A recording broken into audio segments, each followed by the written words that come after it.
If you're ready for a tale that'll grip your heart from the very first word, hit that subscribe button and give this video a thumbs up.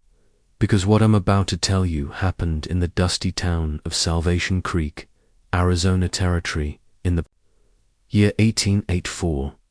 My name is Judge William Mackenzie, and I've carried this secret for 37 years. Today, I break my silence about the woman who nearly died because of my cowardice, and how love can survive even the darkest of circumstances. The morning sun cast long shadows across the courthouse steps when they brought her in. Sarah, my Sarah. Though nobody in that God-forsaken town knew she was mine. Her hands were bound with rough rope, her auburn hair disheveled from a night in the cramped jail cell. But those emerald eyes, God help me, those eyes still held the same fire that had captured my heart 5 years. Earlier, in a secret ceremony performed by a traveling preacher in the canyon outside town, Witchcraft spat Mayor Aldrich, his tobacco beard quivering with indignation. She cursed the Henderson boy, made him sick with fever, and old Mrs. Patterson swears she saw strange lights coming from Sarah's cabin last Tuesday night.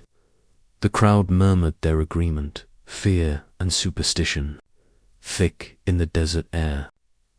I sat behind the judge's bench, my black robes feeling heavier than iron chains. Knowing I held my wife's life in my hands, Sarah's eyes found mine across the courtroom. For just a moment, I saw the question there, the plea for help, for recognition, for salvation. But I also saw something else. Understanding, she knew the impossible position I was in. "Your Honor," called out Sheriff Morrison, "we've got 3 witnesses ready to testify against the accused." My throat felt like I'd swallowed desert sand. Proceed with the testimonies. One by one, they painted their picture of Sarah as a witch. Mrs. Henderson claimed her boy had been healthy until he'd accepted a cookie from Sarah's kitchen.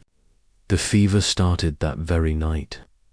Old Patterson swore he'd seen Sarah talking to herself in the moonlight, gesturing at the stars like she was casting spells. The 3rd witness nearly broke me. Little Emma Collins, barely 12 years old, stood, trembling before the court. She knew things, Emma whispered. Sarah knew my mama was sick before anyone else did. She came to our house with herbs and ... and mama got better. But how could she know unless she was using dark magic? The irony cut deep. Sarah had studied medicine with her father back in Philadelphia before coming west. She'd saved lives with her knowledge, not magic. But in this primitive place, wisdom was often mistaken for witchcraft. "The evidence is clear," Mayor Aldrich declared. "Sarah Whitmore stands accused of practicing witchcraft against the good people of Salvation Creek. The penalty, as we all know, is death by hanging." The gavel felt like it weighed 1,000 pounds in my hand. Every eye in the courtroom was fixed on me, waiting for justice. But what was justice? Revealing our secret marriage would destroy my career, my reputation, everything I'd built. But staying silent meant watching the woman I loved die for crimes she'd never committed. I remembered the first time I'd seen Sarah. She'd arrived in Salvation Creek on a dusty stagecoach, carrying nothing but a worn leather satchel and a determination that seemed to burn brighter than the desert sun. She'd rented the small cabin on the outskirts of town, the one that had been empty since old Doc Murray passed from the consumption. Within a week, she'd treated more patients than Murray had seen in his final months. A broken arm here, a difficult birth there, a fever that threatened to take a child's life.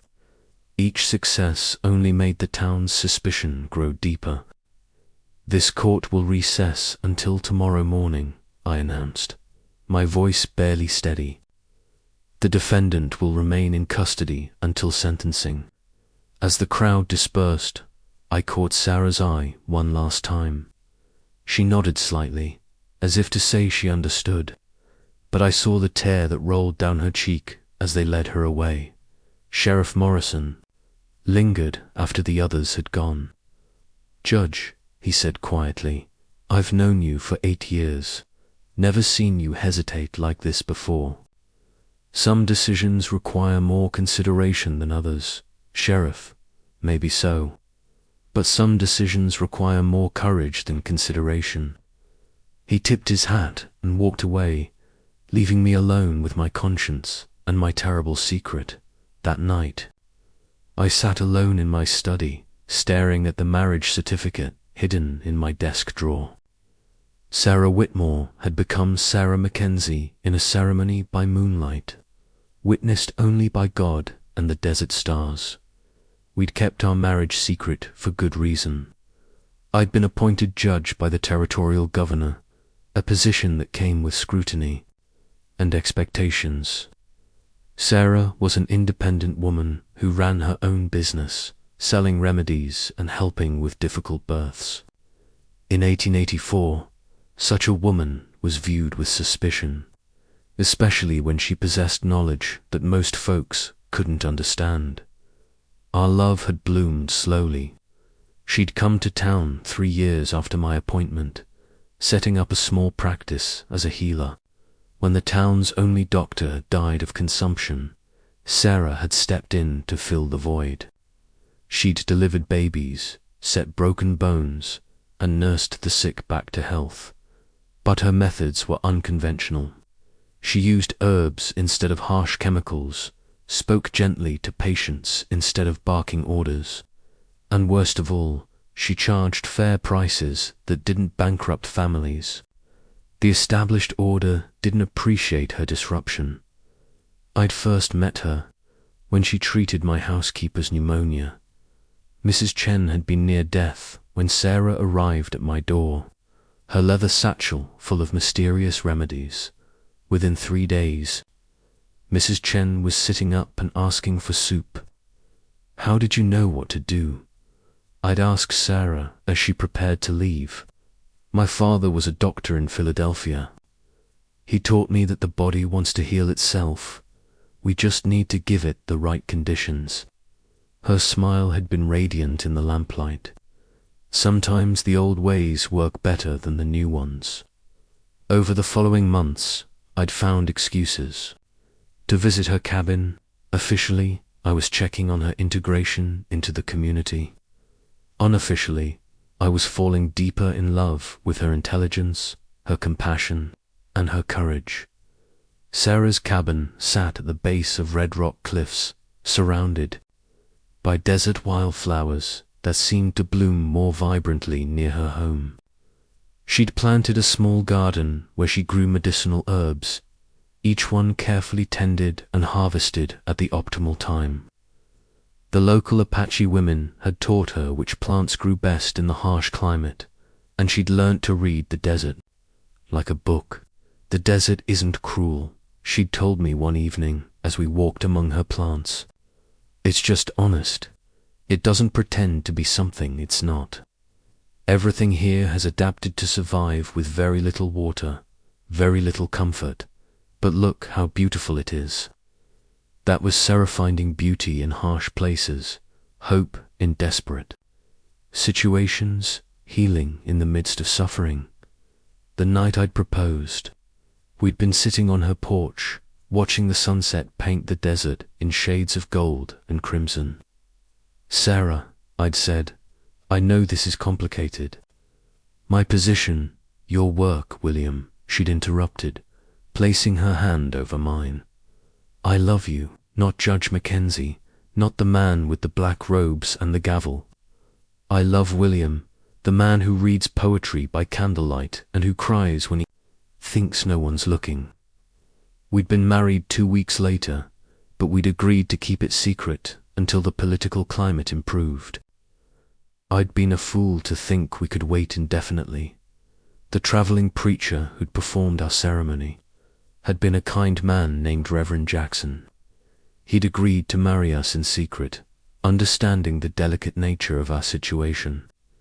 The ceremony had taken place in a hidden canyon, under a canopy of stars that seemed to bless our union. Love is not meant to be hidden, Reverend Jackson had said, but sometimes it must be protected until the world is ready to accept it. Now, as I sat in my study with her life hanging in the balance, I realized how wrong we'd been. Love wasn't meant to be hidden. It was meant to be proclaimed, defended, cherished in the light of day. A soft knock interrupted my thoughts. Mrs. Chen entered with a cup of coffee, her face drawn with worry.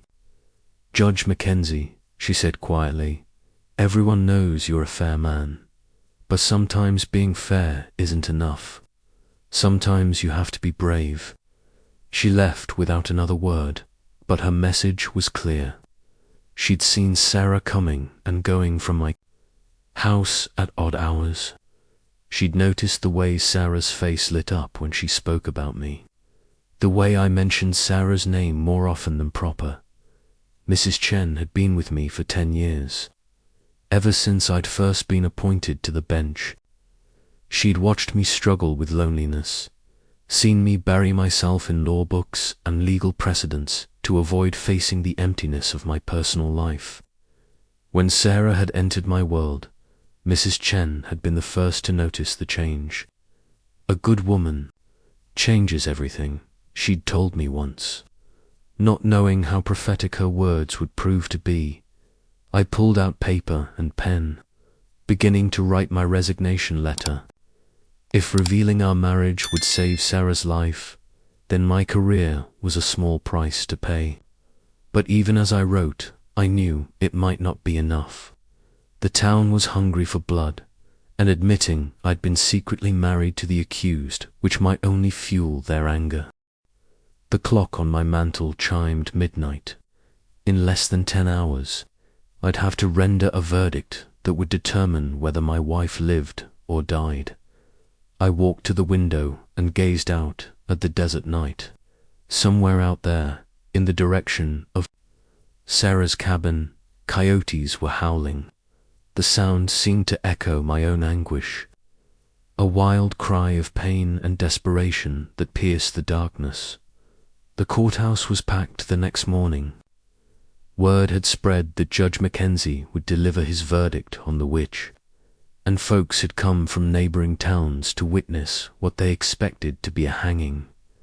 I'd spent the sleepless night walking the desert, praying for wisdom, for courage, for a miracle. The resignation letter sat on my desk, unsigned but ready. Whatever happened in that courtroom, I would not let Sarah die alone. The morning was unseasonably hot, even for Arizona. The courthouse windows were open, but no breeze stirred the heavy air. Flies buzzed lazily around the packed benches, and the smell of unwashed bodies and nervous sweat filled the room. Sarah was brought in wearing the same simple brown dress she'd worn the day before. Her hands were still bound, but her head was held high. She'd always been proud, my Sarah, even in the face of death. I noticed details I'd missed the previous day. There were dark circles under her eyes from a sleepless night in the cell.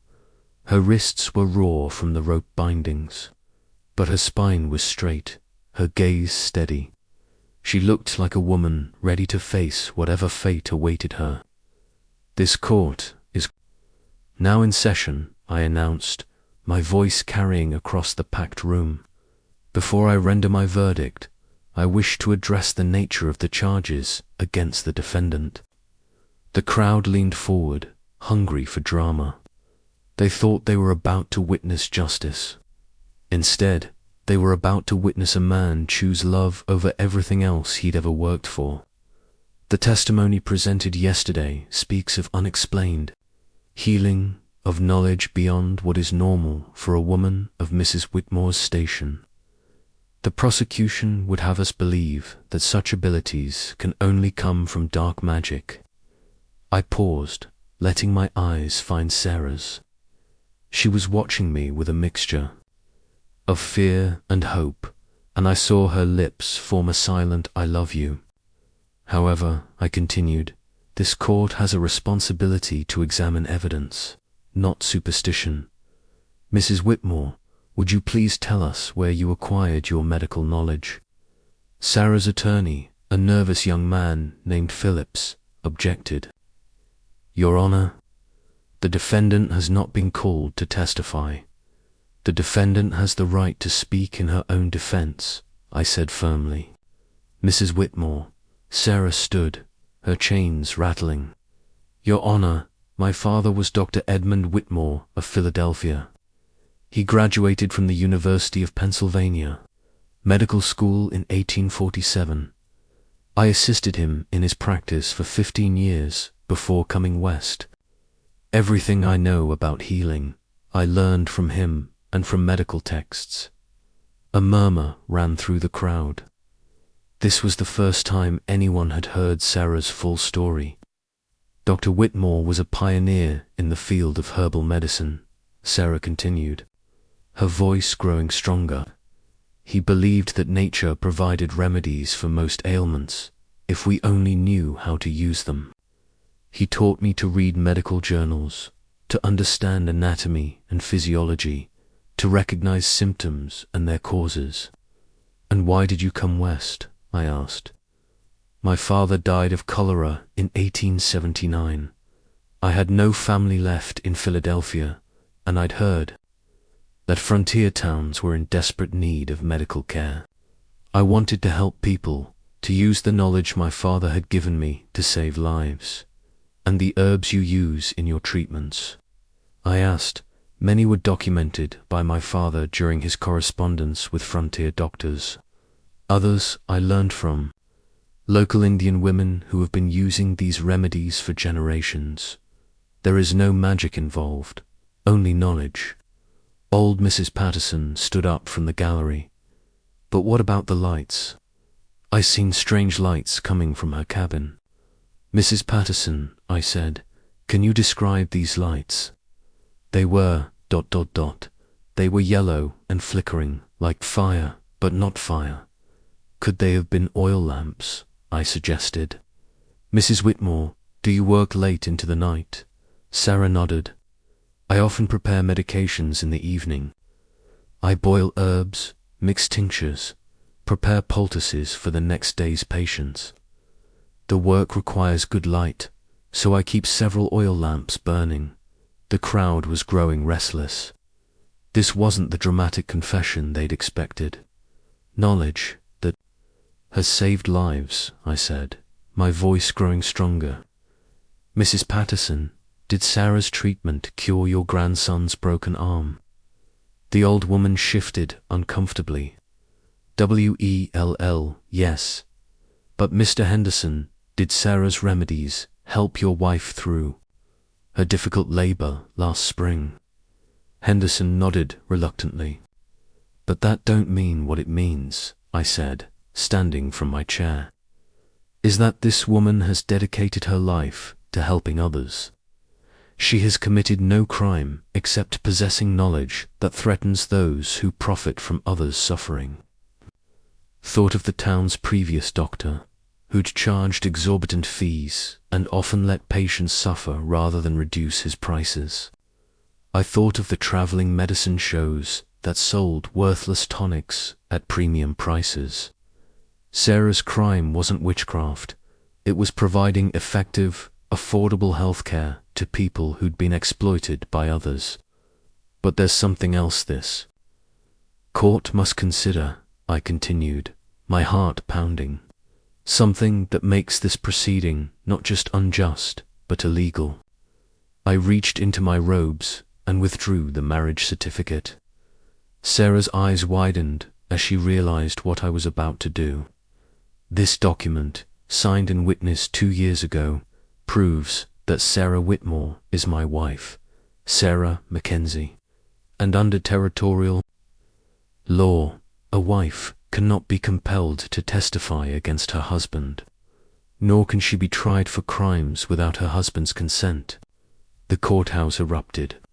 Shouts of anger, disbelief, and betrayal filled the air. Mayor Aldrich was on his feet, his face red with rage.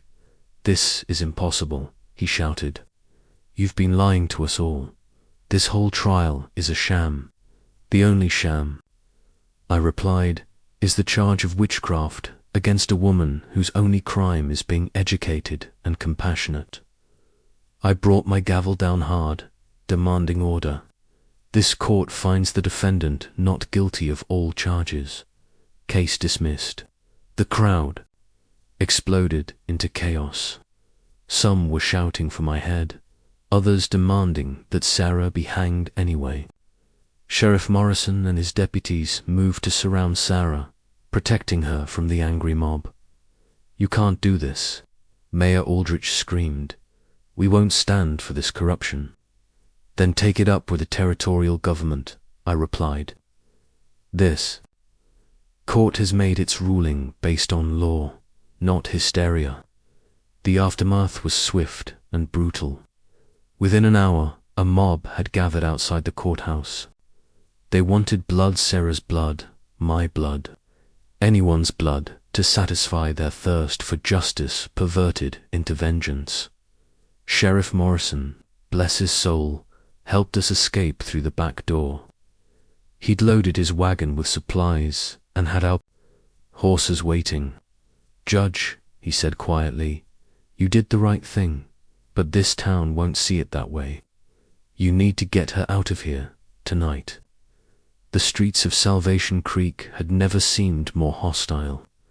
Windows that had once welcomed me now showed only hostile faces. People I'd known for years looked at me with disgust and betrayal.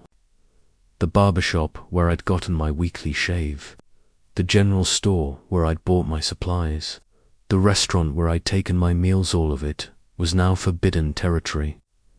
"They're calling for a citizens' committee," Morrison continued. "They want to override your ruling, form a lynch mob. I can't protect you both if you stay." We made our way to the stable behind the courthouse, where Morrison had hidden our horses. The animals seemed to sense the tension, stamping nervously and rolling their eyes. "William," Sarah said as we prepared to mount, "are you sure about this? Once we leave, there's no going back." "There was no going back the moment I fell in love with you," I replied. The only question was whether I'd have the courage to admit it. As we rode into the desert darkness, Sarah finally spoke. "William, you gave up everything for me. Your position, your reputation, your future." "I gave up nothing," I interrupted. "I chose everything. I chose love over fear, truth over lies, courage over cowardice. For the first time in my life, I chose what mattered." The desert night was beautiful in its harsh way. Stars blazed overhead in a canopy so bright it seemed we could reach up and pluck them from the sky. The air was cool and clean, carrying the scent of sage and mesquite. Our horses' hooves made soft sounds in the sand, and in the distance we could hear the lonely howl of coyotes. We made camp in a canyon 20 miles from town. As we sat by the fire, Sarah told me about her time in jail, about the fear she'd felt when she realized the town truly meant to hang her. "I kept thinking about that night when we were married," she said. "Remember what the preacher said? What God has joined together, let no man put asunder. I knew you wouldn't let them take me from you." "I almost did," I admitted. "For a moment, I almost chose my career over your life. I'll never forgive myself for that hesitation." Sarah took my hands in hers. "But you didn't choose your career. When it mattered most, you chose us. That's what I'll remember." The fire crackled between us, sending sparks up into the star-filled sky. I thought about the life we'd built in secret, the stolen moments of happiness, the careful deception that had become second nature. "Do you regret it?" I asked. "The secrecy, the hiding, the way we had to pretend we were strangers. Sarah was quiet for a long moment. I regret that the world forced us to hide, but I don't regret loving you, William. I don't regret becoming your wife. Even if it costs us everything, I don't regret it. We spent 3 days in the desert planning our next move. Word had reached us through a passing trader that the territorial governor had issued a warrant for my arrest on charges of judicial misconduct. The marriage certificate that had saved Sarah's life had destroyed mine. The trader, a grizzled old man named Murphy, had been sympathetic to our plight. Heard what happened in Salvation Creek, he'd said.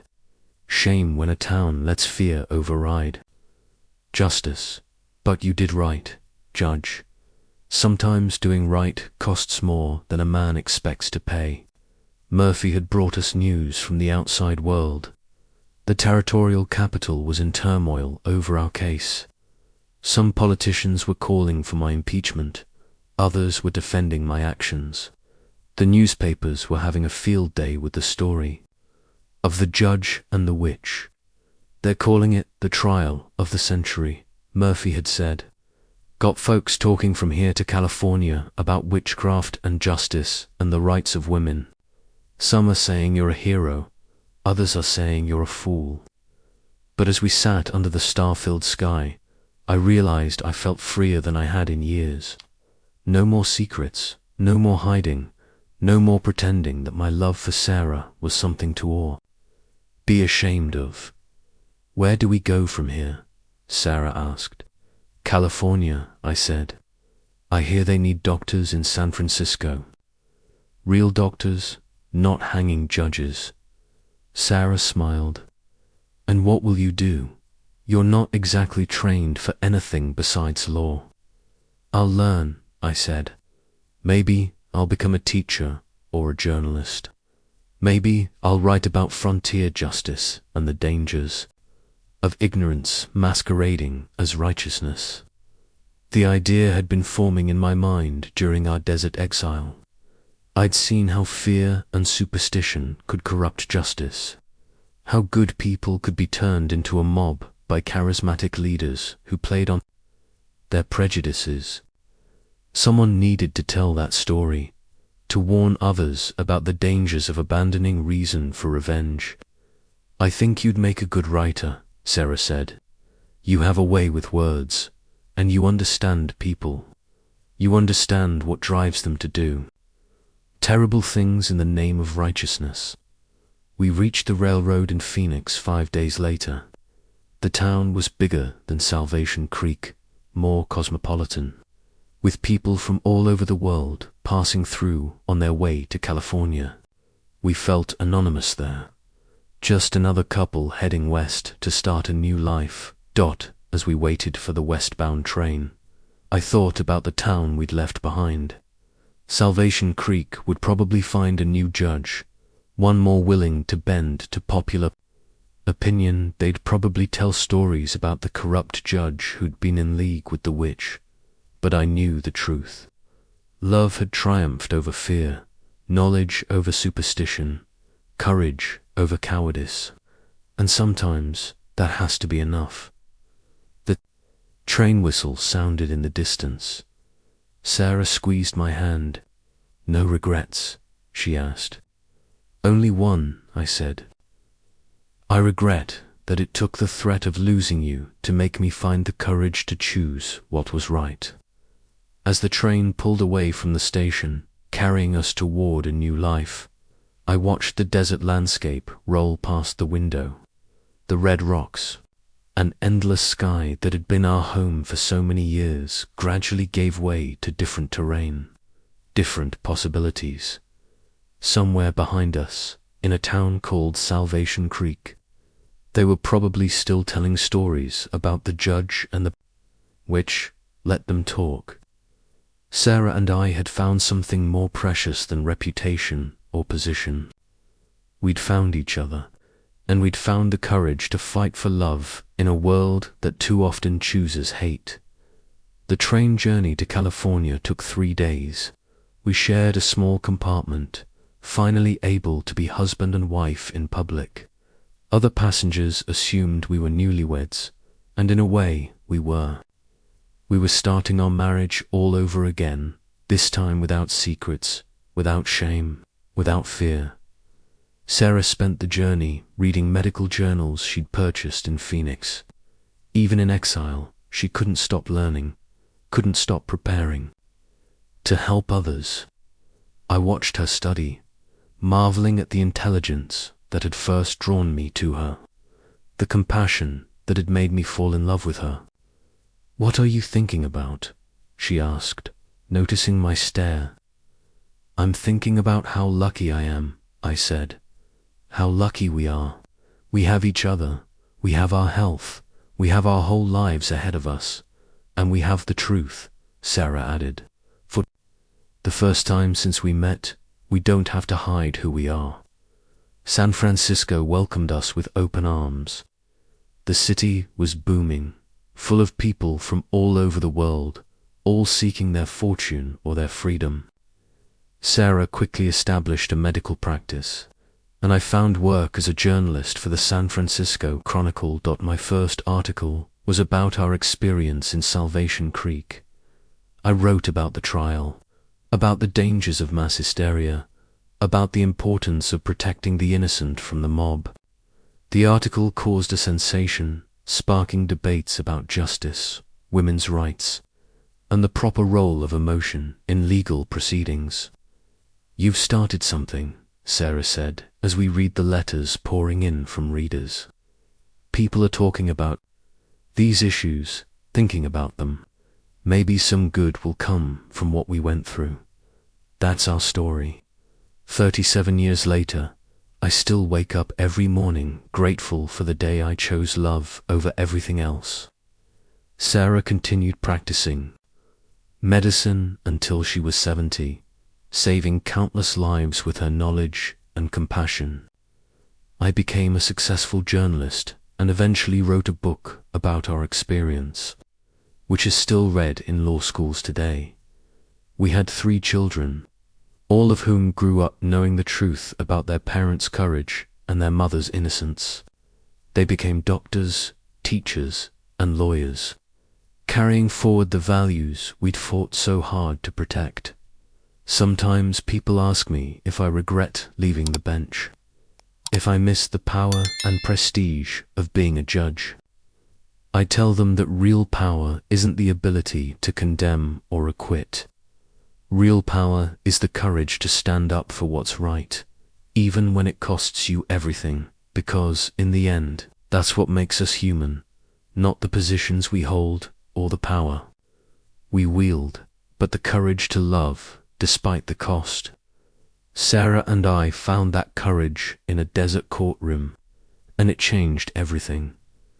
If this story moved you, I'd love to hear your thoughts in the comments below.